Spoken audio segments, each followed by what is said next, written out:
Hello and welcome to Ekivoto Reviews. Today we are going to have a repeat of a comparison that we did last year.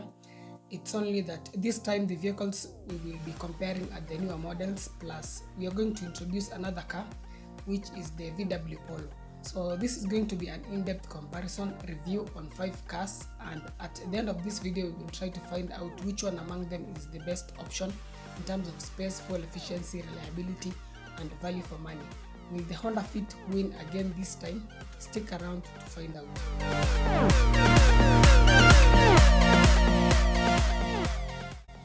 So this comparison will involve the 2015 Honda Fit, 2015 Mazda Demio, 2015 Toyota Vitz, 2015 VW Polo, and last but not least 2015 Nissan Note. So all of them are 2015 models. We are going to first compare the prices and specifications of each of these cars. Then we will conclude by looking at their strengths and weaknesses, as well as finding out which one is the best alternative or best option. So straight away, let's begin with their prices. 2015 Honda Fit will set you back between 970,000 shillings to around 1.35 million shillings, depending on the trim level and mileage. The Demio costs between 950,000 shillings to around 1.3 million. The Vitz between 900 to around 1.2 million.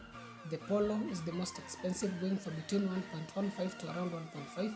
And lastly, the Nissan Note is the most affordable, going for between 850,000 to around 1.2 million. Generally, car prices have gone above the ceiling. These smaller cars used to go for less than 1 million shillings, but today, if you want a Honda Fit or Mazda Demio or even Toyota Vitz, you need around 1 million shillings or slightly more to get a good one with low mileage. In this comparison, the Nissan Note is the more affordable option, while the VW Polo is the most expensive. One would ask, does the most affordable option mean good value for money? We will answer that question after we look at all the other aspects.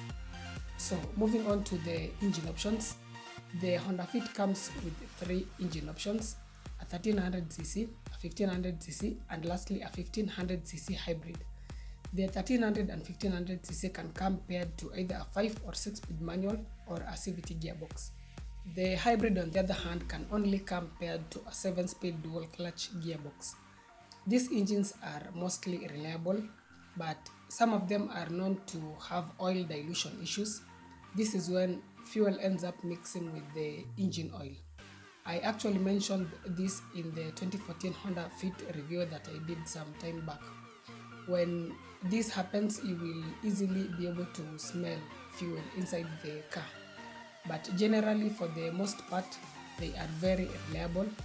There should be nothing much to worry about. The transmission options are also reliable, especially the manual and the CVT. But as for the DCT, it's a wait and see scenario on how it will age, because generally DCTs are complex and they may not be as reliable as manuals or torque converter automatics. And this DCT in the Honda Fit hybrid had issues, which led to so many Honda hybrid vehicles being recalled back in 2014, and they are now the ones being imported into the country. So we will have to wait and see how this gearbox will age. The Mazda Demio also has 3 engine options: a 1300cc, a 1500cc, and another 1500cc but diesel. The gearbox options are a 5 or 6-speed manual or a 6-speed converter automatic. There is no CVT gearbox. Mazdas are generally more engaging and fun to drive compared to the competitors, and that's why they opted to ditch the CVT and replace it with a Sky Active 6-speed automatic gearbox. You can get this car in either front or all-wheel drive. Again, just like the Honda Fit, these Mazda engines are very reliable. There is no issue worth pointing out. The transmissions are also quite good. There has, however, been a debate on the reliability of the diesel engines. Something to note is that the diesel engines that have had some issues are the 2200cc in the CX-5 and Atenza. And I actually did a video on Mazda diesel engine maintenance.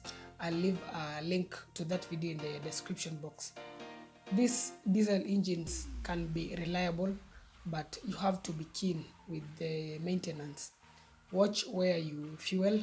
use the recommended oil, and also do the minor service frequently. That is after every 5,000 kilometers. For the most part, the Demio diesel has been reliable. It's very economical and fast. Overtaking will not be a problem. If you want simplistic maintenance, then just get either the 1300cc or the 1500cc petrol. The diesel is fast and economical, but you will have to be careful with its maintenance. Moving on to the Toyota Vitz, there are 3 engine options available. A 3-cylinder 1000cc, a 1300cc 4-cylinder, and a 1500cc. This car is available in either front or all-wheel drive. All these 3 engines can come coupled to either a 5-speed manual or a CVT gearbox. Vitz is known for reliability, and this facelifted 2015 model is no different. All these engines are simple and easy to maintain. The 1000cc is more economical but slow, and you will certainly feel this especially with passengers on board. The 1300cc is better, and it strikes a good balance between power and efficiency. The VW Polo has several engine options. There is a 1200cc petrol with either 60, 70 or 105 horsepower. Then there is a 1400cc petrol with either 85 horsepower, 140 horsepower or 180 horsepower. In terms of the diesel options, there is a 1200cc and a more powerful 1600cc. These engines can be reliable, but as I always say with these VW turbo engines, you really need to be careful with how you maintain them. The gearbox options are either a 5 or 6-speed manual, as well as a 7-speed dual clutch gearbox or DCT. Now, this gearbox has not had a very good reputation for reliability, and when things start going wrong, the repairs can be expensive. Generally, VWs can be so good while they are still new and have low mileage, but as they start aging, they may begin to develop issues. That said, the Polo is among the most basic and simple cars in VW's hierarchy, so it's more reliable compared to the other vehicles that sit higher up in the hierarchy, such as the Golf, Jetta, and even the Passat. But still, you have to be careful with its maintenance. It's not a car that can take a beating like its Japanese competitors. The Nissan Note keeps it very simple with only 2 engine options, a 3-cylinder 1200cc petrol engine and another 1200cc which is supercharged. It's available in either front or all-wheel drive, and the transmission options are 2, either an Xtronic CVT or a 5-speed manual. So this engine is quite refined for a 3-cylinder engine, but on long journeys it may get a bit strained. Generally, for long distances, a 4-cylinder engine is better than a 3-cylinder engine in terms of refinement and performance. This car is reliable, especially if it's only used for shorter distances, say from home to work and back, or maybe very slightly longer journeys.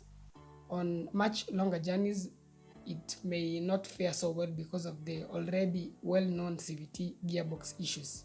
So it may be a good idea to install a transmission cooler, especially if you will also be doing a bit of long journeys.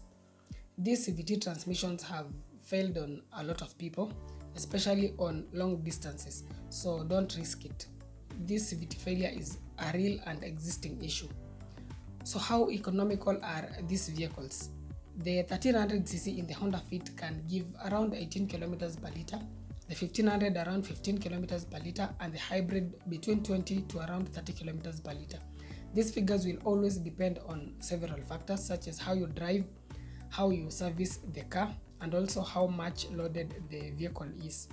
The 1300cc in the Mazda Demio can get around 22 kilometers per liter, the 1500 around 18 kilometers per liter, and the 1500cc diesel around 25 kilometers per liter. This diesel engine is very economical. It's almost in a hybrid category, yet it's still quite powerful.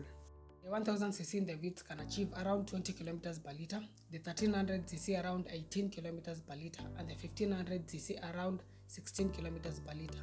On to the VW, the 1200cc petrol can achieve around 20 kilometers per liter, while the 1400cc can get an average of around 18 kilometers per liter.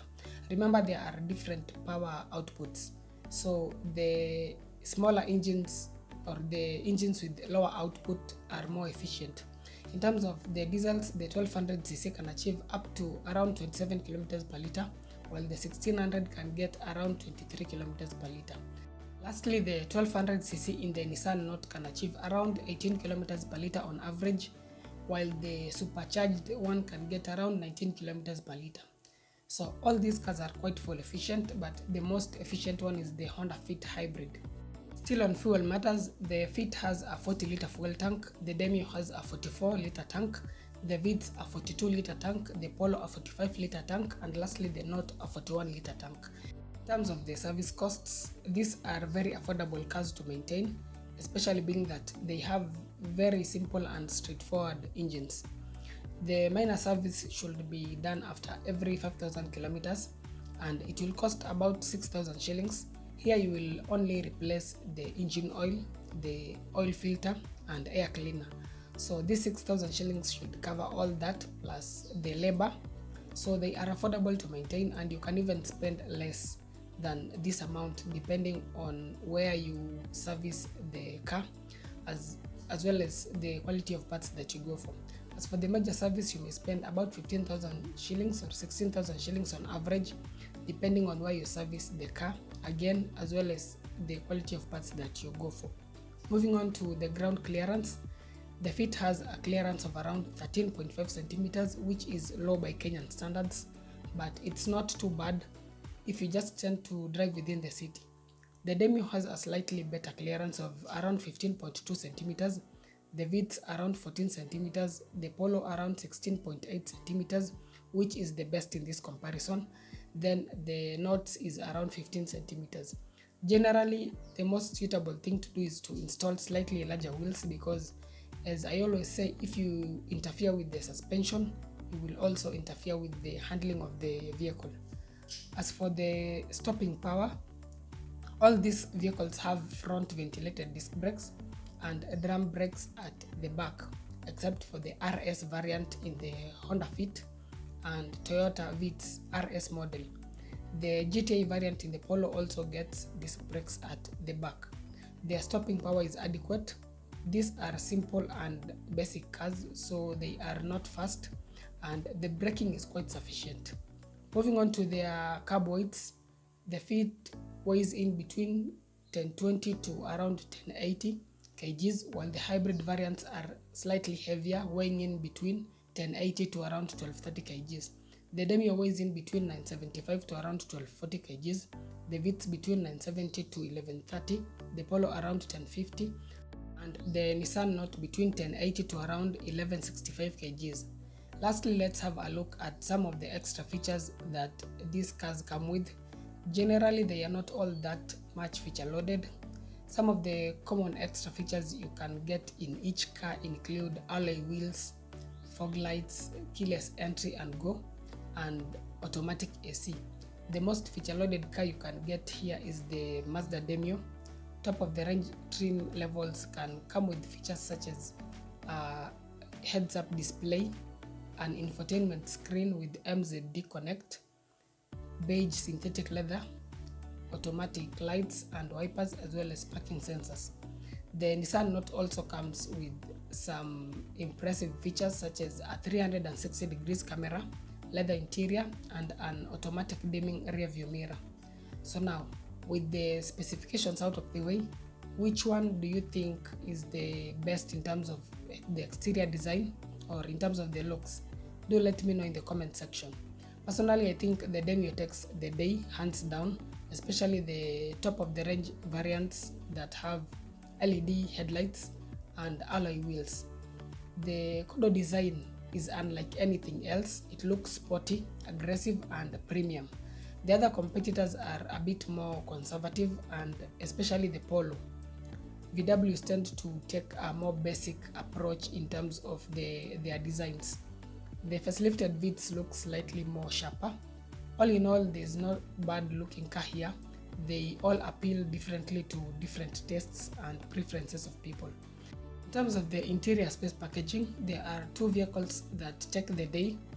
The first one is the Nissan Note, and the second one is the Honda Fit. These two cars are super spacious.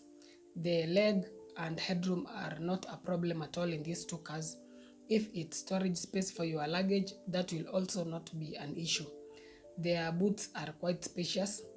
The Honda Fit takes it to another level with its magic seats that can allow you to carry taller items. The Demio offers the least space, which is quite unfortunate because it looks quite good, drives well, but the space inside is just too limited.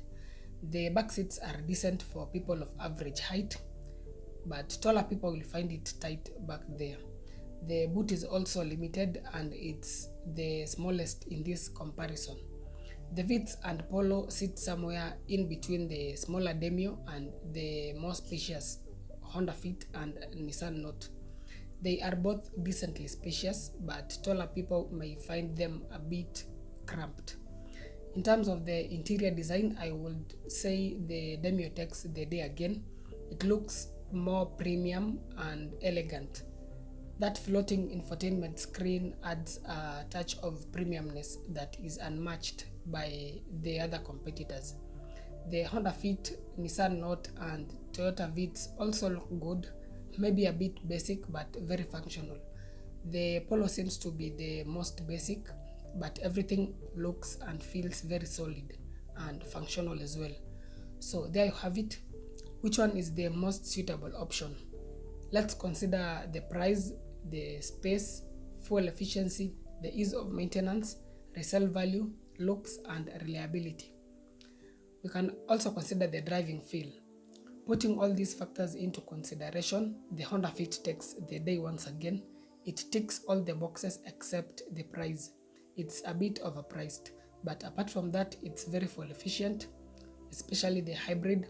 It's very spacious. The resale value is quite good. It looks good and it's also very reliable. But as I said earlier, the dual clutch gearbox in the hybrid may not be very reliable in the long run. The 1300cc and 1500cc with the manual or CVT are rock solid reliable. So the Fit takes the first position with 60 out of 80 points. At number 2, we have the Mazda Demio. Again, it ticks almost all the boxes except the price and the space. Apart from that, it's very good looking, it drives well, very reliable, very fuel efficient and has a good resale value. The petrol variants are super reliable. The diesel can also be reliable, but it's sensitive and it requires a keen eye in terms of maintenance. At number 3, we have a tie between the Nissan Note and Toyota Vitz. Nissan Note is very spacious, it's fuel efficient and easy to maintain. Its only downside is the CVT gearbox. Then it's also not as engaging to drive as the Demio, Fit and Polo. In terms of the price, it does quite well. It has the most affordable starting price. It loses points in the reliability category due to the CVT gearbox, but it gains more points in the price, space and affordable maintenance. As for the Vitz, on the other hand, it's very reliable, very easy to maintain and has an impressive resale value. Its only slight downside is the price. It's a bit overpriced, just like the Fit and Demio. Then in terms of space, it's not as spacious as the Note and Honda Fit. So between these two cars, I would recommend the Vitz. It's more reliable and has a better resale value. If you decide to go for the Nissan Note, then it would be a good idea to install an aftermarket transmission cooler. Then something else is that this is a car that is not very ideal for long distances, especially due to the 3-cylinder engine. Lastly, we have the VW Polo. It's very expensive, the resale value is not that good. Then again, in terms of long-term reliability, it may not fare so well, especially variants with the dual clutch gearbox. On the positive side, it drives very well, it's very responsive and fuel efficient as well. So there you have it. I hope this has been helpful. Let me know your opinion in the comment section. You can support the production of this content by donating. The details are in the description box. Your support will be much appreciated. If you have any inquiries, feel free to reach me via email or WhatsApp. Thanks a lot for watching. Stay safe. See you in the next video.